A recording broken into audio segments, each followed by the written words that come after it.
Hello guys! Welcome back sa ating YouTube channel. So for today's video, after 5 long years ay babalik po kami at unti-unti na namin itutuloy ang ikalawang palapag ng bahay. So by the way, nakalipat na po kaming pamilya dito sa UK. Galing pong Israel. So ang hirap kasing magkaroon ng long distance na relationship kasi ang hirap kasi malayo sa pamilya. So nag-apply ako dito sa UK at ngayon nandito na po ako. So ngayon kami mag-asawa ay naisa naming ituloy yung ikalawang palapag ng bahay.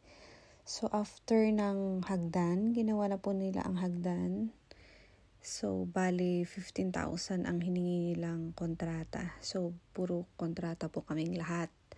Kasi ang hirap na wala kami doon. Walang magbabantay pag-arawan. So, may inatasan lang kami na nagbabantay sa kanila pagka may trabaho sila. Pagkatapos ng hagdan ay pinahinga na namin ng 2 linggo para matuyo ng maayos. Tapos ngayon, itutuloy na nila ang poste sa itaas. So, bali 4,000 each ang bayad ng poste sa kontrata nila. So, bali 12 lahat, which is equals to 48,000 in total yung babayaran namin sa kanila. So far naman ay satisfied kami sa gawa nila guys. So, tignan nyo naman, as long as sa amin importante yung maganda yung gawa at masunod yung plano doon sa bahay. So, ayan nga guys.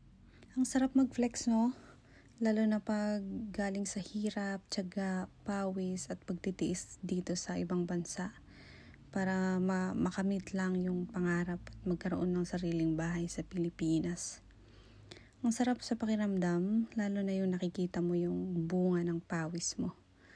So, malayo man, pero unti-unti makakamit din.